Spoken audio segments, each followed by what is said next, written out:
everyone. My name is Sarah, and I am the moderator for this breakout. I am the founder of a company called Mighty and Bright. I am a 3-year breast cancer survivor, and I am a children's book author illustrator. And hi, I see some kids in the background, so I know that I am with my people. Unfortunately, Aimee isn't here yet, so we're just gonna kind of roll with it. The good news is that as a moderator, I actually have a lot of experience in this, so you are in good hands. As parents to young kids, cancer feels like a completely different diagnosis than it would if you were to receive it later in life. I am sure all of you can resonate with that, right? We are balancing a ton. And no matter how old our kids are, that is true, especially when we have kids that are like elementary school age or younger. It is a ton to deal with. And when I was diagnosed, I really felt that. And I really felt like isolated, right? Like nobody really got me. I went to these support groups that weren't for young women, and I felt like I was the only one there. And I think YSC is a great place for communicating with other people who are dealing with the exact same thing that we are, because we're all young. So many of us have families. And my first summit was 2 years ago, right before the pandemic. And I finally felt like I had found my people. And we were all wandering around the different booths, gathering up all of these pens and things that said, you know, boobs on them, trying to find stuff to take home for our kids. And I was like, what are we doing? Like, I need to create something that supports parents who are dealing with cancer. So just as a little bit of background about what I created, I wrote a book called What Happens When Someone I Love Has Cancer. I have created a bunch of resources for talking to your kids about cancer, how you can have a conversation with them. And so that's part of what we'll be talking about today. And then I also have a calendar that I've created that's behind me here on the wall that helps kids understand a little bit more about what you're going through treatment, because developmentally, they don't really understand, they don't understand how things affect their day-to-day life, and that's really what matters to them. So today, before we get started, I just want to let you know that I'll answer any questions that y'all have. So just please put them in the Q&A and not the chat, just so that we can really keep track of the questions. Make sure that they're general enough to apply to everybody here, so that everybody gets value out of the answer. And try to ask only one question per person if we have a lot of questions, just so that everybody apparently the questions go in the chat and not the Q&A. So just forget that. Just put your questions in the chat. And I'll try and get to everybody's questions. So it seems like when I talk to people who are going through cancer, a lot of the questions that I get from people are how to go about having the conversation to begin with. And that was a major question that I had. And I felt kind of terrified to have that conversation with her, especially using the word cancer. And I found that a lot of parents actually hesitate to even have that conversation with their kids. And they hesitate to use the word cancer because they're afraid if their kids are going to hear that word later, it's going to scare the crap out of them. And we never want our kids to worry about that. So what I have found, and in my research, talking to therapists, talking to hospice workers, talking to all kinds of different people, is that if we explain things in a scientific way, if we explain things in an honest and age-appropriate way, that it's actually less scary for our kids to know the truth rather than to kind of sugarcoat it or avoid the word completely.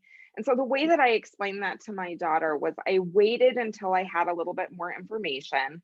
So I was diagnosed, and I thought that my cancer was early stage. And I thought that all I was going to have to do was go through surgery. And so what I did was I sat her down after I had some information that I was going to go through surgery. And I said, you know, do you know what the word cancer means? Have you ever heard that word before? And she said, I think I've heard it before, but I don't know what it means. And just as some background, she was 6 when this was happening.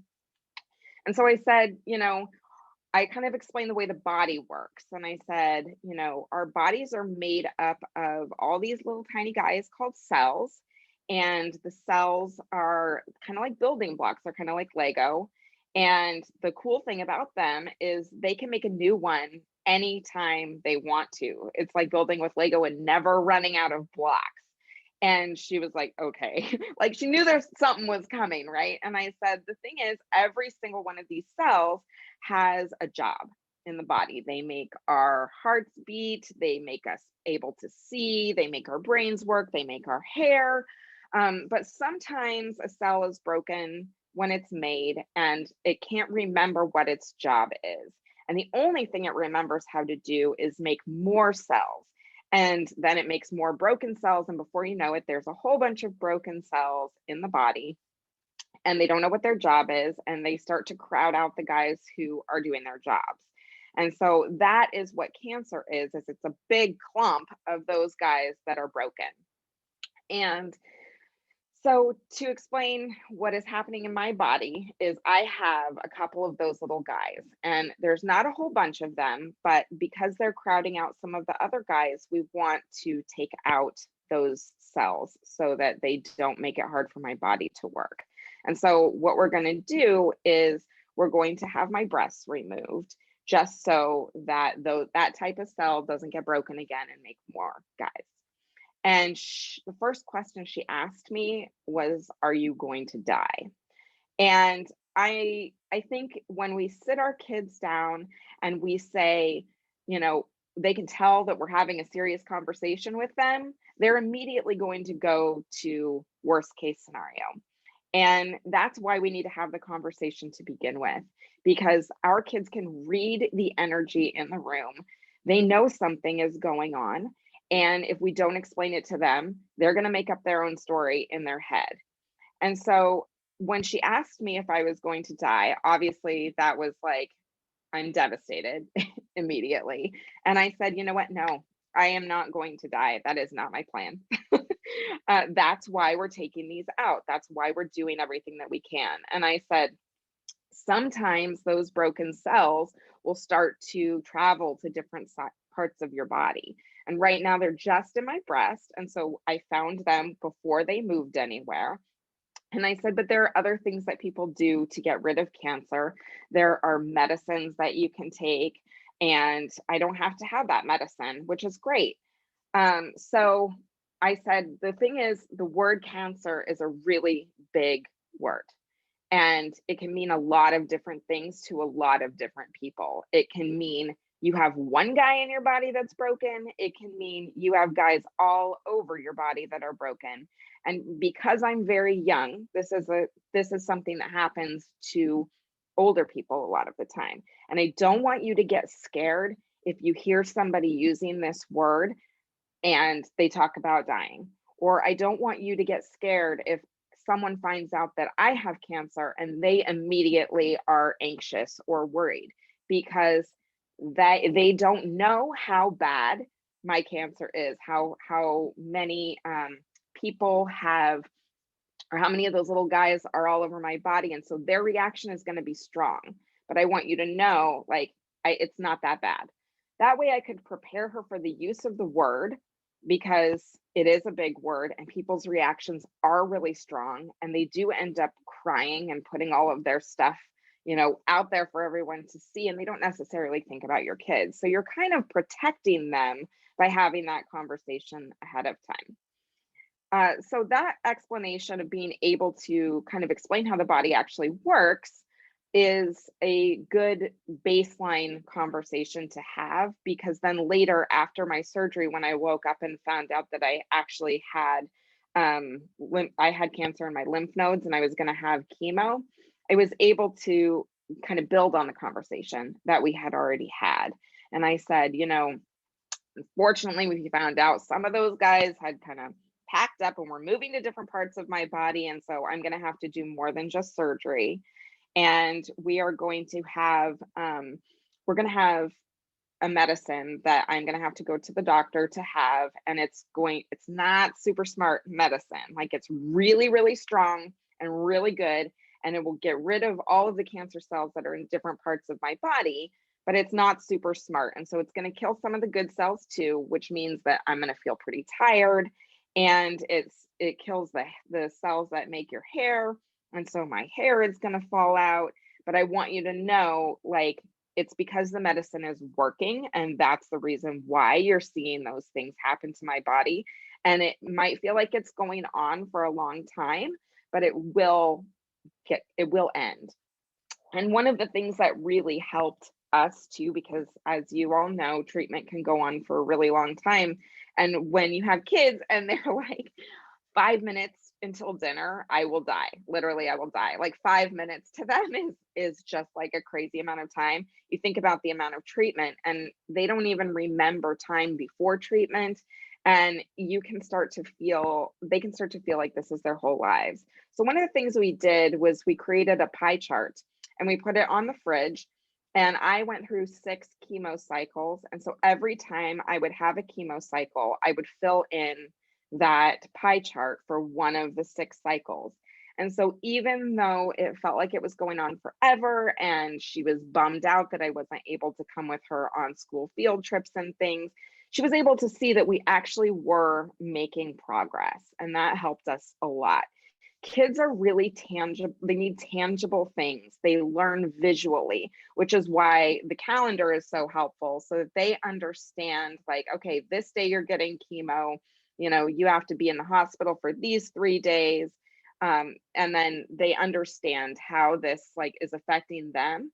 The pie chart is the same sort of thing. It's a free thing that you just make out of, construction paper or computer paper and put on the wall. And it's something they can visually see and be reminded that this is something that will pass and is in the process of passing. So I also want to say, the other day I was talking to a friend of mine who, she doesn't have breast cancer. She has a different kind of cancer. And she's had this kind of cancer since her daughter was like 1. And so her daughter is in 2nd grade now. And she's gone through her entire life basically with her mom having cancer. And because her daughter was so young when she was diagnosed, she actually never explained what cancer is to her daughter. And she felt pretty strongly that she didn't want to talk to her daughter about it because she was afraid, again, that someone would mention the word cancer and that her daughter would be really upset or scared. And I sent her, I've created a free PDF about how to talk to your kids about cancer with specific talking points. And that is free in my exhibitor profile. Mighty and Bright is the name of my company. So if you want a copy of that, it's free. You can just download it, or you can also find it on my website, which is mightyandbright.com. So I sent that to her and I just said, like, this, you don't have to have a perfect conversation with your kids, because this is not a one and done sort of thing. This is something that you do, you talk about over and over and over again. And the goal is to make it seem like you are an open book and you can talk about this anytime they want to. And that's the thing about the pie chart, or the thing about the calendar, or the thing about having a book that you're leaving out. It's not just that you have that resource to talk to them that one time. It's that book, that calendar, that pie chart is a reminder that this is your life right now, and it's okay to talk about it. And it's okay to share your feelings. And she was like, when she got that and she realized like this is an ongoing conversation, it really helped her a lot to feel more comfortable talking to her daughter about this.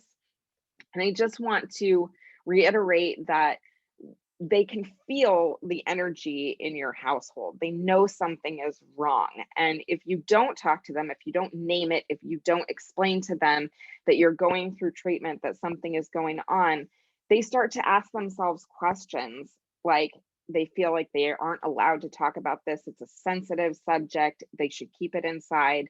And our job as parents is to hold their hand through this stuff and let them know that we are there to help them through this stuff. They don't have to go through it by themselves. So that's why we want to talk to them about it, is so that they know that they can come to us with this. So I see there's some questions in the chat. So does the guilt ever go away? I feel like with active treatment and COVID, there is so much I'm keeping my kids from doing. Man, do I ever resonate with that? Yes. Yes, the guilt definitely does go away. Because I think the main thing to understand is that this is not something you are doing to your kids. This is not your fault. This is something cancer is doing to your whole entire family. And when we think about it like that, it can feel sort of like it's a release of the guilt because it's not something that you are doing to your kids. But it's also something, it's an opportunity to show your kids resilience. It's an opportunity to show them that you, as their parent, as their most important person in their world, can take things, the hardest thing that has ever happened to you, and you can make something out of it. You can teach your children resilience by example, by going through this really difficult thing and coming out the other side with a positive attitude, with a family unit that is strong and maintains connection. It's You can use it as an opportunity to teach your kids how you go through the hardest thing that's ever happened to you. And I also want to say, our kids are going to go through hard things in their lives. As much as we do not want that to be true, our kids are going to go through hard stuff.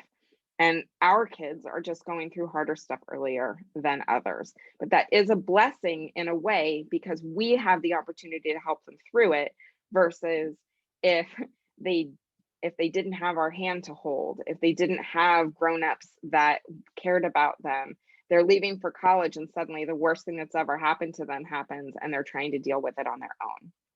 So it can be a blessing. So another question I get is about metastatic disease when treatment never stops. And that is a really difficult situation. And I really feel for anybody who's dealing with that, especially when talking about your own death can be such a hard thing. And I think it's a really individual thing in that everybody has different spiritual beliefs. And I hesitate to give specific advice on that just because everybody is so different. But for me, I really came to terms with my own spirituality through my experience of cancer and facing my own mortality, and being able to talk to my daughter about things like this. It really helped me to kind of ground us in a bigger understanding of the universe, a bigger understanding of how our spirits work, what we're made of, what are the energy that happens, that we are made of, and how we're able to affect things. I think it becomes a really difficult thing. You can get rid of the pie chart, obviously, but just keeping that connection with your kids. And I think that was the hardest thing for me through treatment, was feeling so exhausted I couldn't even come up with things that we could do to maintain that connection. And that was one of the things I made with the calendar. And you can, steal these ideas from my website, but basically to let the kids choose an activity that you can do together so that they have something to look forward to bond with you over. Maintaining that connection with them is really important, and it helps you relieve some of that guilt and some of that worry about, feeling like you're not you're not connected with them anymore. So, whether it's reading together, watching a movie together, having them share their stupid YouTube videos with you, setting a 15-minute timer so that you're not just like stuck doing a puzzle for the rest of your life. But your kids are still feeling connected to you is really important and really helped me a lot. So let's go through the chat. I'm sorry, because moderating this and speaking, we're trying to, and with chemo brain, trying to make sure that it's YSC is my book club. I can totally get that. Yeah, explaining it at some point is going to be important, especially if your kids are in school and they're talking to other kids, or you're around other adults. You can't protect from some of the things that adults will say to kids. Like when my daughter was in second grade and I was in treatment, it was so it was so upsetting to me. She came home one day from school and told my mom that because she was already trying to protect me and my feelings. So having other adults that they can talk to is really important. And for me, that was my boyfriend and my mom. I went through this when I was a single parent and I had only been with my boyfriend for 7 months. So kudos to him. He did not go anywhere, thank God. And my mom really stepped up. But what was I saying? Oh, the adults. So her teacher was new. She was her first year teaching, and there was a kid who was going through cancer, and his dying wish was that other kids would send him greeting cards. And this was the thing that they were doing in her school, where they were going to make all of these cards for this kid. And her teacher pulled her aside and said, "Are you doing okay? Because, this dying kid has the same thing your mom does." And I was just like, oh my God, like, I can't believe the teacher did this. My daughter was really upset. Are you going to die? And I'm like, remember how we talked about cancer being a word that means a lot of different things? This is an example of one of the times when the word cancer means something really big and scary. And I don't have the same thing as that boy does. So again, ongoing conversation and trying to protect from your kids hearing things that then terrify them. And thank God we had an open communication between my daughter and my mom, right? Because if she had kept that inside, that fear inside, it was going to do a lot more damage to her long term than if she didn't feel like she could talk about it. Okay, so younger kids, I'm having a really hard time with my 3-year-old. He was 2 when I was diagnosed, and I practically had to stop nursing him. It's still hard for him. Should I consider play therapy? I actually sent my daughter, I went through a divorce when she was 18 months old, and I actually had to stop nursing really quickly for another reason. I was on antibiotics, and the doctor was just like, "You need to stop." And it was so traumatizing. So I can really identify with that. And it was hard for her for a long time. I put my daughter in play therapy when she was 2, and because she was having a really hard time with the divorce. And yes, it was not too young for her. It really helped her a lot. And I really think counselors and therapists, like, they are experts at dealing with really difficult things and supporting not just your child, but you as well. That therapist really gave me a lot of techniques to talk to her.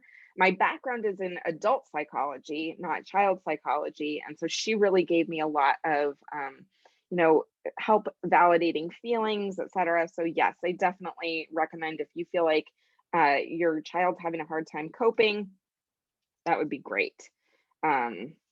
Sabrina says, my 3.5-year-old at the time told his teacher first, "My mom has cancer," when asked, "How was your weekend?" We hadn't even told them yet.